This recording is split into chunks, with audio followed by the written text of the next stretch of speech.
નમસ્તે વિદ્યાર્થી મિત્રો, કેમ છો બધા? મજામાં છો ને? આજે આપણે ધોરણ 11 ની અંદર આપણું જે ચેપ્ટર હતું 3 કે જેનું નામ છે તત્વનું વર્ગીકરણ અને ગુણધર્મોમાં આવર્તિતા, તેનો ટોપિક છે 3.4 કે જેનું નામ છે 100 થી વધુ પરમાણ્વીય ક્રમાંક ધરાવતા જે તત્વો છે એ તત્વોનું નામકરણ આપણે કેવી રીતે કરશું. તો એના વિશે આપણે જે છે એ વાત કરીએ અને આ આપણા ચેપ્ટરનો ચોથો વિડીયો છે. આ એક એજ્યુકેશનલ વિડીયો છે, આ કોઈ એન્ટરટેનમેન્ટ વિડીયો નથી. આની અંદર આપણે 100 કરતાં વધુ પરમાણુ ક્રમાંક ધરાવતા તત્વોનું નામકરણ કેવી રીતે કરીએ છીએ એનો અભ્યાસ આપણે કરશું અને 100 પછીના જે તત્વો છે એને યાદ રાખવા માટેની નાની એવી ટ્રીક પણ આપણે જોશું. 100 કરતાં વધુ પરમાણુ ક્રમાંક ધરાવતા તત્વોનું જે અગાઉ આપણે નામકરણ કરતા, એ અગાઉનું નામકરણ આપણે કરતા એના શોધકને આધારે કયા વૈજ્ઞાનિકે એ તત્વ શોધેલું છે, તો જે તત્વ જે વૈજ્ઞાનિકે શોધેલું હોય એના નામને આધારે આપણે એનું નામકરણ કરતા. અને ક્યારેક IUPAC છે એ IUPAC એ નામનું સમર્થન કરે તો IUPAC જે નામનું સમર્થન કર્યું હોય એ નામને આધારે આપણે એ તત્વનું નામ આપી દેતા. તો જૂના સમયની અંદર આપણે તત્વનું નામકરણ આ રીતે કરતા.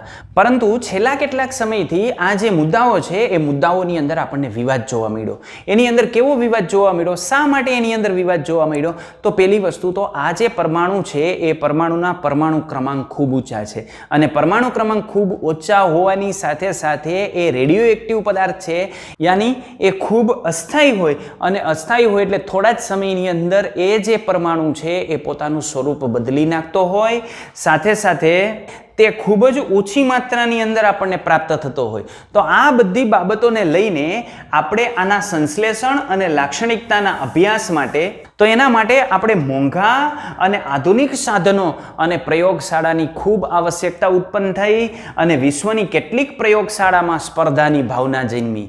અને આ સ્પર્ધાની ભાવનાને લઈને ક્યારેક વૈજ્ઞાનિકો પાસે જે મેળવેલું તત્વ છે એની વિશ્વસનીય માહિતી ન હોય તેમ છતાં એ તત્વની શોધ કરવાનો દાવો કરવા માટે લલચાણા. દાખલા તરીકે આપણે વાત કરીએ તો અમેરિકા અને સોવિયત દેશો. તો અમેરિકા અને સોવિયત દેશો વચ્ચે આ પ્રકારની કમ્પેરિઝન થઈ પરમાણુ ક્રમાંક 104 ધરાવતા તત્વની. આ પરમાણુ ક્રમાંક 104 ધરાવતા તત્વ વિશે અમેરિકનો એવું કહેતા હતા કે આ 104 પરમાણુ ક્રમાંક ધરાવતું જે તત્વ છે એ તત્વ અમે મેળવેલું છે. તો આ 104 પરમાણુ ક્રમાંક ધરાવતું જે તત્વ છે એ મેળવવાનો દાવો અમેરિકાના વૈજ્ઞાનિકોએ કર્યું અને અમેરિકાના વૈજ્ઞાનિકોએ એમ કીધું કે એનું જે નામ છે ને એ નામ રુથરફોર્ડિયમ છે. જ્યારે સોવિયત દેશના જે વૈજ્ઞાનિકો હતા એ વૈજ્ઞાનિકોનું કહેવું એવું હતું કે આ 104 પરમાણુ ક્રમાંક ધરાવતું તત્વ અમે મેળવેલું છે અને એનું નામ છે કુર્ચોટેવિયમ. તો આ કુર્ચોટેવિયમ નામ સોવિયત દેશોએ આપ્યું અને રુથરફોર્ડિયમ જે નામ છે એ અમેરિકાના વૈજ્ઞાનિકોએ આપ્યું. પરમાણુ ક્રમાંક એક જ છે 104, પણ અમેરિકાવાળા કે અમે શોધ કરી અને સોવિયત દેશો કે અમે શોધ કરી અને બંને પોતપોતાની રીતે અલગ અલગ નામ આપી દીધા. તો આ રીતના જે છે એ પ્રોબ્લેમ થતા એટલે IUPACએ નક્કી કર્યું કે હવે કોઈ પણ તત્વ આપણે મેળવીએ તો એ તત્વના નામકરણ પહેલાં એનું હંગામી ધોરણે નામકરણ કરી દેવું. તો એ હંગામી ધોરણે નામકરણ કરવા માટેની શું પેટર્ન છે તો એની આપણે વાત કરીએ. તો આ પ્રકારની જે મુશ્કેલી છે એ મુશ્કેલી નિવારવા માટે IUPAC international union of pure and applied કેમિસ્ટ્રીએ એવું નક્કી કર્યું કે જ્યાં સુધી આ તત્વની શોધ સિદ્ધ ન થઈ જાય, એના નામનું સમર્થન અધિકૃત ન થઈ જાય ત્યાં સુધી એના પરમાણ્વીય ક્રમાંકને આધારે 1 થી 9 અને 0 સુધીના જે નંબરો છે એ નંબરને આધારે એનું નામકરણ કરવામાં આવે. સીધે જ સીધું આના જે આંકડાઓ ઉપયોગમાં લઈ અને નામકરણ કરવામાં આવે અને એ રીતે નામકરણથી એક સંખ્યાદર્શક શબ્દ એને સીધે સીધું એના નામ તરીકે આપણે વાપરવું, આવી જોગવાઈ IUPACએ કરી આપી. તો હવે એના માટે આપણે 0 થી 9 સુધીના યાની 0, 1, 2 થી ચાલુ કરી અને 9 સુધીના જે આંકડાઓ છે એના માટેનું નામ અને ટૂંકું રૂપ આની આપણે જે છે એ વાત કરીએ કે એને કેવી રીતે દર્શાવ્યું. તો પહેલી વસ્તુ 0. તો 0 દર્શાવવા માટે ઉપયોગમાં લીધું નીલ અને એનો પહેલો લેટર યાની એને દર્શાવ્યું N વડે. 1 દર્શાવવું હોય તો 1 દર્શાવવા માટે અનનો પહેલો લેટર યાની ટૂંકું રૂપ એનું આપી દીધું U. 2 ને દર્શાવવું હોય તો બાયનો પહેલો લેટર B એટલે એને દર્શાવી દીધું B વડે. 3 ને દર્શાવવું હોય તો ટ્રાયનો પહેલો લેટર T એટલે એને T વડે દર્શાવી દીધું. 4 ને આપણે કહીએ છીએ ટેટ્રા. પણ ટેટ્રામાં ટી આવી ગયો છે એટલે આપણે ટેટ્રાની જગ્યાએ 4 માટે બીજા શબ્દનો ઉપયોગ કરીએ છીએ જેને આપણે કહીએ છીએ ક્વાડ. તો 4 માટે આપણે ઉપયોગ કરશું ક્વાડનો. ક્વાડ યાની એનો લેટર થશે ક્યુ. 5 માટે આપણે ઉપયોગમાં લઈએ છીએ પેન્ટા. પેન્ટ. 5 માટે આપણે ઉપયોગમાં લઈએ છીએ પેન્ટ. તો પેન્ટનો પહેલો અક્ષર પી એટલે એને આપણે પી વડે દર્શાવશું. 6 ને દર્શાવવા માટે આપણે હેક્ઝા યાની હેક્ઝનો ઉપયોગ કરીએ છીએ યાની એનો પહેલો લેટર આપણે એચ લેશું. હવે 7 વાળું કાર્બનની અંદર આપણે 7 કાર્બન હોય તો હેપ્ટેન કહીએ છીએ, પણ હેપ્ટેન લઈએ તો વળી પાછો જે છે એને એમાંનો કે હેપ્ટ કહીએ તો પેલો લેટર એચ આવે એટલે એને હેપ્ટની જગ્યાએ 7 વાળાને દર્શાવવામાં આવ્યું સેપ્ટ અને એનો પેલો લેટર લેવામાં આવ્યો એસ. અને 8 વાળાને ઓક્ટ યાની પેલો લેટર ઓ. અને જે 9 વાળું છે એને ઇન અને પેલો લેટર એમાંથી લેવામાં આવ્યો ઈ. બરાબર. તો આ જે સંજ્ઞા આપણે દર્શાવી હોય તો સંજ્ઞા દર્શાવવા માટે આપણે ટૂંકું રૂપ છે એનો ઉપયોગ કરશું અને નામ દર્શાવવા માટે આપણે આ જે લેટર છે એનો ઉપયોગ કરશું. કેવી રીતે? તો તત્વનો પરમાણુ ક્રમાંક જે અંકનો બનેલો હોય એ અંક દર્શાવવા માટે તો આ જે અંકો મળશે એ અંકોના ક્રમમાં સંખ્યાદર્શક જે શબ્દો છે એ શબ્દો આપણે મૂકી દેશું અને પાછળ ઈયમ પ્રત્યય મૂકી દેશું. તો આમ કરવાથી જે તૈયાર થશે એને આપણે કહેશું તત્વનું નામ. તો આ રીતે તત્વનું નામ બનશે. કેવી રીતે? તો ચાલો હું લઉં છું 102. તો 102 એટલે પેલું છે 1. 1 ને આપણે શું કહીએ છીએ? અન. તો આ 1 માટે અન. 0 હોય તો શું કહેવાય? નીલ. તો 0 માટે નીલ. અને 2 હોય તો શું કહેવાય? બાય. અને પાછળ શું મૂકી દેવાનું? ઈયમ. બરાબર. તો 102 યાની અનિલ બાય અને પાછળ શું? ઈયમ. તો આ નામ શું થઈ ગયું? અનિલ બાયમ. અનિલ બાયમ. તો આ થઈ ગયું અનિલ બાયમ. અહીં આપણે એક આઈ છે, અહીં એક આઈ છે, બંનેને મર્જ કરશું તો એક જ આઈ આપણે એમાંથી રાખશું. તો આ થઈ ગયું અનિલ બાયમ. બીજું ઉદાહરણ હું લઉં તો 104. તો પેલું અન, બીજું નીલ અને ત્રીજું ક્વાડ અને પાછળ શું મૂકશું? ઈયમ. તો નામ શું થઈ જશે? અનિલ ક્વાડિયમ. ઓકે છે ને સરળ? તો આ રીતે આપણે એના નામકરણ કરવાના છે. હવે આપણે પરમાણ્વીય ક્રમાંક, નામ, સંજ્ઞા અને આયુપીએસસી દ્વારા સ્વીકૃત નામ અને આયુપીએસસી જે સંજ્ઞા આપી છે સંજ્ઞાની આપણે વાત કરીએ. તો પેલું 101 કારણ કે આપણે કેના આપવાના છે? 100 કરતા વધારે વાળાના. 101 એટલે શું કહેશું? અનિલ અન્યમ. એટલે નામ થઈ ગયું અનિલ અન્યમ. અનિલ અન્યમ એટલે એની સંજ્ઞા થઈ ગઈ યુએનયુ. ઓકે. અને આ 101 પરમાણુ ક્રમાંક ધરાવતું જે તત્વ છે એનું નામ છે મેન્ડેલિવિયમ અને એની સંજ્ઞા છે એમડી. તો આ મેન્ડેલિવિયમ. 102 જોઈએ તો આ 102 102 એટલે શું થશે? અનિલ બાયમ. તો આ થઈ ગયું અનિલ બાયમ. અનિલ બાયમ એટલે એની સંજ્ઞા થઈ જાય યુએનબી. અને 102 પરમાણુ ક્રમાંક ધરાવતું જે તત્વ છે એ છે નોબેલિયમ અને એની સંજ્ઞા છે NO.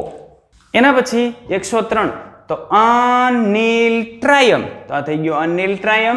સંજ્ઞા UNT અને 103 પરમાણુ ક્રમાંક ધરાવતું તત્વ છે લોરેશિયમ કે જેની સંજ્ઞા છે LR. 104 ની અંદર જોઈએ તો અનિલ ક્વાડિયમ.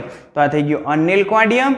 UNQ કે જેને આપણે કહીએ છીએ રુથરફોર્ડિયમ અમેરિકન વાળું. જો સોવિયત વાળું સ્વીકાર્યું હોત તો શું આવત? કુર્ચોટેવિયમ. શું આવત? કુર્ચોટેવિયમ. તો અહીંયા શું આવ્યું? રુથરફોર્ડિયમ કે જેની સંજ્ઞા છે RF. 105 વાળું જોઈએ તો અનિલ પેન્ટિયમ. તો આ થઈ ગયું અનિલ પેન્ટિયમ. સંજ્ઞા થઈ ગઈ UNP કે જેનું નામ છે ડુબેનિયમ. સંજ્ઞા DB. 106 વાળું આપણે જોઈએ તો અનિલ હેક્ઝિયમ. સંજ્ઞા UNH અને નામ છે સિબોર્ગિયમ. જીટી સિબોર્ગે મેળવ્યું હતું સિબોર્ગિયમ અને એના નામ ઉપરથી નામ આપવામાં આવ્યું સિબોર્ગિયમ. આ જે મેન્ડેલિવિયમ છે એની શોધ કરી હતી જીટી સિબોર્ગે, પણ મેન્ડેલીફે જે આધુનિક આવર્ત કોષ્ટક અને રસાયણ વિજ્ઞાનની અંદર જે કામ કર્યું એને લઈને એને સન્માન આપવા માટે એને શોધેલા તત્વને એને નામ માટે એમ કીધું કે તમે આને મેન્ડેલીફનું નામ આપો અને એને મેન્ડેલિવિયમ નામ આપવામાં આવ્યું. સિબોર્ગિયમ એની સંજ્ઞા છે Sg. એના પછી આપણે વાત કરીએ 107 યાની અનિલ સેપ્ટિયમ. 7 માટે આપણે શું વાપરશું? સેપ્ટ. યાની સેપ્ટિયમ યાની સંજ્ઞા થઈ જાય UNS.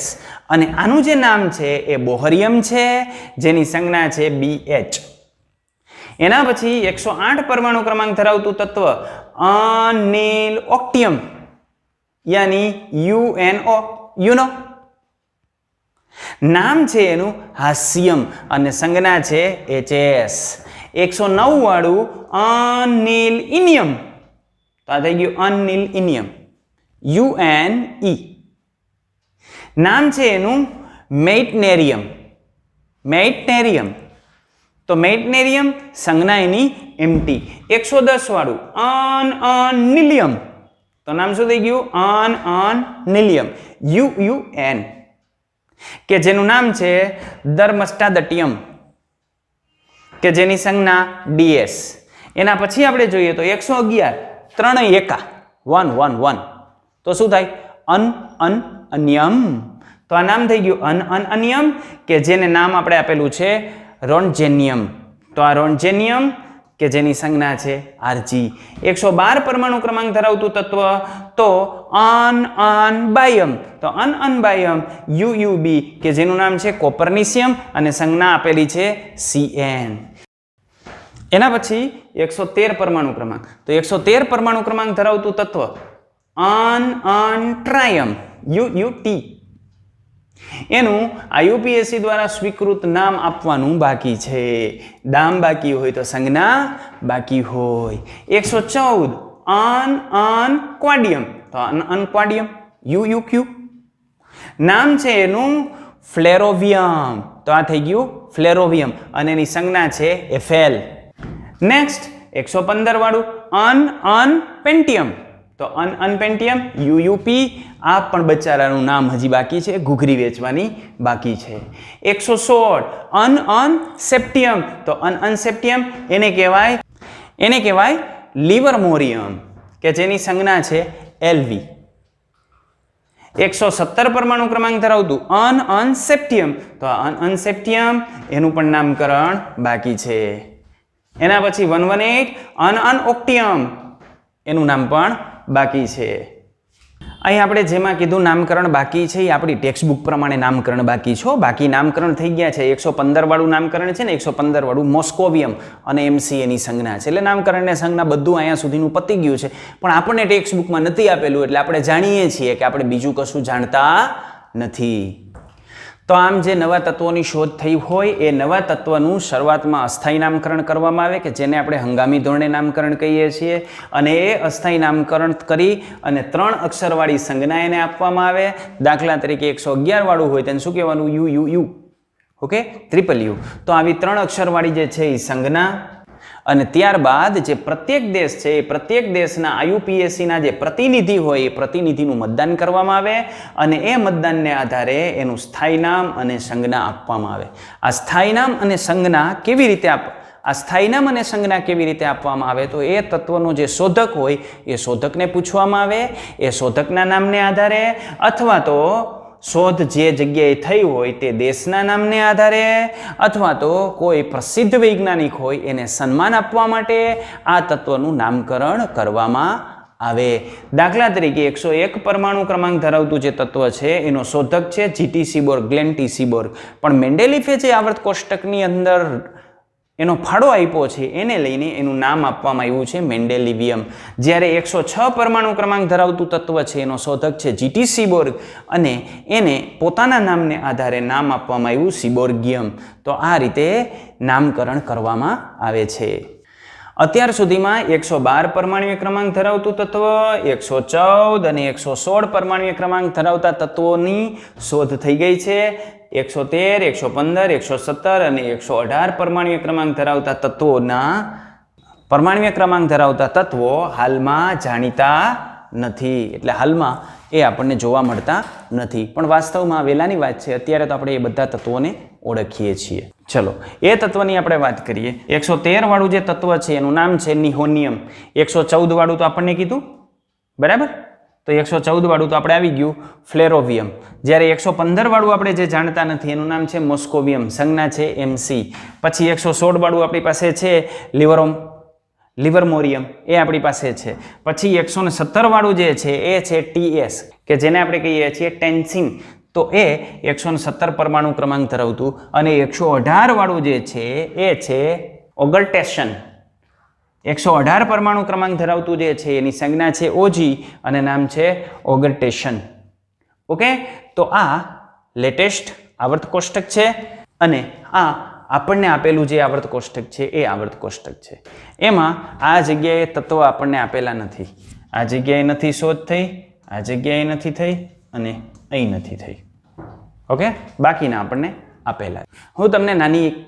હું તમને નાની એવી એક વાર્તા કહું અને વાર્તા પછી આપણે આ લેક્ચર પૂરો કરશું. મેન્ડેલીફે આવર્ત કોષ્ટકની અંદર ખૂબ મોટો ફાળો આપેલો છે.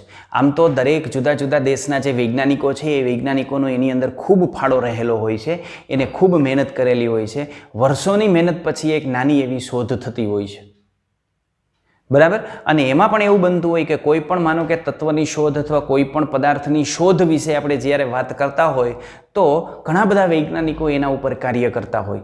માનો કે 15, 20 કે 50 વૈજ્ઞાનિકો એના ઉપર કાર્ય કરે છે અને એમાંથી કોઈ એક વૈજ્ઞાનિક શોધ કરી નાખે તો એ શોધ એના નામે થઈ જશે. એટલે બાકીના વૈજ્ઞાનિકોએ જે મહેનત કરેલી હોય એ મહેનત પાણીમાં જશે, અથવા એ શોધ સાથે એની મહેનત છે એ મહેનત એ તત્વના નામ સાથે અથવા એની જે શોધના નામ છે એની સાથે જોડી નહીં શકે. એટલે એક વખતની વાત છે કે મેન્ડેલીફે આધુનિક આવર્ત કોષ્ટકની અંદર આવડો મોટો જે છે એ ફાળો આપ્યો, એને લઈને એને નોબેલ પારિતોષિક એનાયત કરવામાં એને નોબેલ પારિતોષિક એનાયત કરવાનો હતો.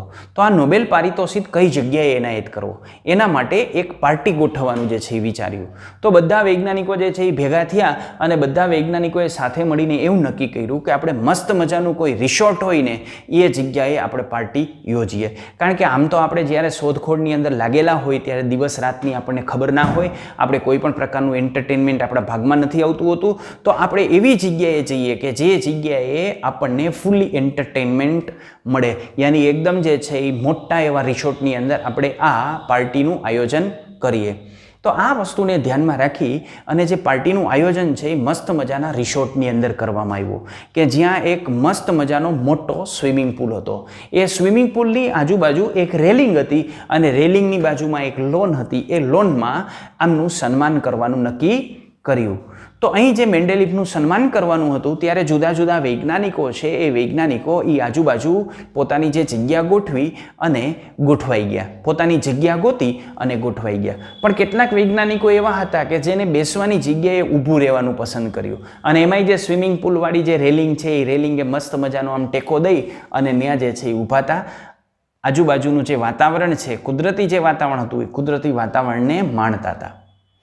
તો એની અંદર એવું થયું કે મેન્ડેલીફને જેવું નોબેલ પારિતોષિક એનાયત કરવામાં આવ્યું એવું લ્યુરેશિયમ નામનો જે સાયન્ટિસ્ટ હતો એ સાયન્ટિસ્ટે બાજુમાં રહેલો જે રુથરફોર્ડ છે એને ઠોહો માર્યો કે જો નોબેલ પારિતોષિક એને મળી ગયો. જો આમ એને ઠોહો માર્યો અને જેવો રુથરફોર્ડને ઠોહો માર્યો તો રુથરફોર્ડનું ત્યાં ધ્યાન નહોતું તો અચાનક એને કોણી વાઈ ગઈ. એટલે રુથરફોર્ડ એ જે રેલિંગ પાસે ઊભો તો ત્યાંથી સીધો ગયો પાણીની અંદર. અને આ સ્વિમિંગ પુલની અંદર જે છે એ પાણી પણ ખૂબ વધારે માત્રામાં હતું. એટલે રુથરફોર્ડ પાણીની અંદર ગયો પણ પાણીમાં એ રુથરફોર્ડને સ્વિમિંગ નહોતું આવડતું એટલે ન્યાય સ્વિમિંગ નહોતું આવડતું એટલે એ ડૂબ્યો. અને ન્યા જે વૈજ્ઞાનિકો ઊભા હતા એમાં સીબોર્ગને સ્વિમિંગ આવડતું હતું એટલે સીબોર્ગે સીધી એની પાછળ ડાઈ મારી. સીબોર્ગે સીધી એની પાછળ ડાઈ મારી અને સીબોર્ગે આ જે વૈજ્ઞાનિક છે એને બહાર કાઢ્યો. અને બહાર કાઢ્યો એટલે એકદમ ખુશનુમા વાતાવરણ થઈ ગયું. બધા વૈજ્ઞાનિકો ખૂબ હૈસા કે વાહ રે વાહ. પછી બીજા વૈજ્ઞાનિકોએ એને પૂછ્યું કે તું કેમ અંદર પડી ગયો, શું કરતો હતો, તારું ધ્યાન ન રહ્યું, કેમ અંદર પડી ગયો? તો એને એવું કીધું. તો બીજા વૈજ્ઞાનિકોએ પૂછ્યું કે તું શું ખાતો હતો? તો એને જવાબ આપ્યો કે હું નાળિયેર ખાતો હતો, નાળિયેર. હવે ખબર નહીં લીલા નાળિયેરમાંથી અથવા તો નાળિયેરની અંદર જે શેષ આવે એ કંઈક ખાતો હશે, તો એને એમ કીધું હું નાળિયેર ખાતો હતો. પણ એને જે જવાબ આપ્યો ને એ જવાબ એવી રીતે આપ્યો કે હું ખાતો હતો. શું ખાતો હતો? નાળિયેર ખાતો હતો. એટલે એને એમ કીધું મે ઈટ નાળિયેર. શું કીધું એને? મે ઈટ નાળિયેર. એટલે હું નાળિયેર ખાતો હતો. એટલે સ્વાભાવિક છે વૈજ્ઞાનિકો તો પૂછે તો તું નાળિયેર ખાતો હતો તે નાળિયેર ક્યાં ગયું નાળિયેર? એટલે એને પાછો જવાબ આપ્યો કે એ જે નાળિયેર છે ને હું સ્વિમિંગ પુલમાં પડ્યો ને તો મારી સાથે પડ્યું અને સ્વિમિંગ પુલમાં એક કાણું હતું કે જેને આપણે દેશી ભાષામાં દર કહીએ છીએ, તો એ દરમાં ગળી ગયું. એટલે એને આ જે જવાબ આપ્યો દરમાં ગળી ગયું એ એને સંસ્કૃતમાં કીધો કે ક્યાંય ગયું? તો દરમષ્ટાદટ્યમ, દરમાં દટાઈ ગયું. શું કીધું એને? દરમષ્ટાદટ્યમ, દરમાં દટાઈ ગયું. આવો એને જવાબ આપ્યો. એટલે બીજા વૈજ્ઞાનિકોને એવું થયું કે આ ખોટું બોલે છે, એટલે એને રોંજનને બોલાવ્યો. એ રોંજન અહીં આવ ભાઈ, તું તો એક્સરે નો શોધક કહેવાય. તારું એક્સરે તો અંદર કંઈ ગયું હોય તોય જ શોધીને આપી દઈએ કે ના અંદર કંઈ છે કે નહીં. બરાબર? તો આ ભાઈ એવું કહે છે કે નાળિયેર ખાતા હતા અને નાળિયેર પેલા દરની અંદર દટાઈ ગયું છે, તો તું તારા એક્સરેનો ઉપયોગ કરજો. છે ન્યા? પછી રોંજનને પૂછ્યું કે છે? તો કે હા રોંજન છે કે છે. કેવું છે? તો કે કોપર જેવું લાગે છે. તો કે ક્યાં છે? તો કે ફ્લોર છે ને ફ્લોરની નીચે છે. ફ્લોરની નીચે છે? તો કે કાઢ અહીંયાથી બહાર. તો કે એમ તો ઝાઝુ નીચે છે.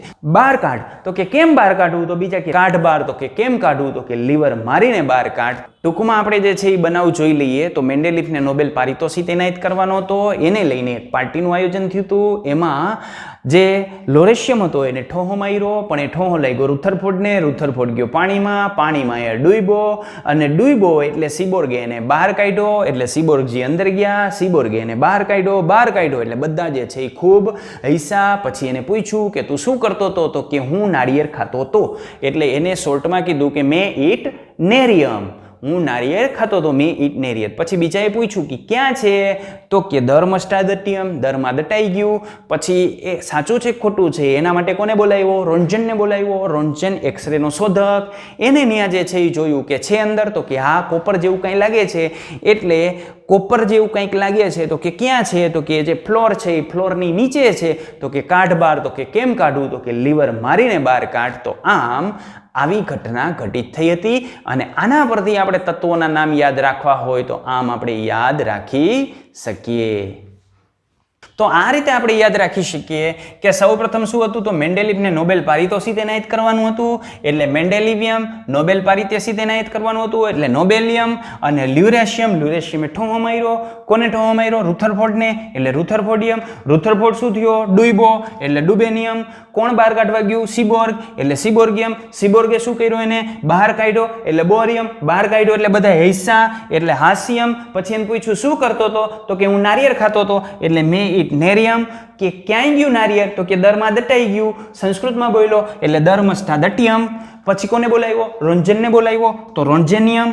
રોંજને શું કીધું? તો કે હા છે. શું કેના જેવું છે? તો કે કોપર જેવું લાગે છે. એટલે એને કીધું કોપરનિશિયમ. પછી પૂછવામાં આવ્યું, પછી એને પૂછ્યું ક્યાં છે? તો ફ્લોરની અંદર છે, તળિયાની નીચે છે. એટલે ફ્લેરોવિયમ. અને પછી બહાર કાઢવા માટે શું કર્યું? તો બહાર કાઢવા માટે લીવર મારવાનું કીધું. એટલે બહાર કાઢવા માટે લીવર મોરિયમ. તો આ રીતે આ તત્વોને આપણે યાદ રાખી શકીએ. ઓકે, જો આજનો વિડીયો તમને પસંદ આવ્યો હોય તો લાઈક કરવાનું, શેર કરવાનું ભૂલતા નહીં. ચેનલ તો ઓલરેડી તમે સબસ્ક્રાઇબ કરી જ દીધી છે, પણ જો તમે ન સબસ્ક્રાઇબ કરી દીધી હોય તો ચેનલ પણ સબસ્ક્રાઇબ કરી દેજો.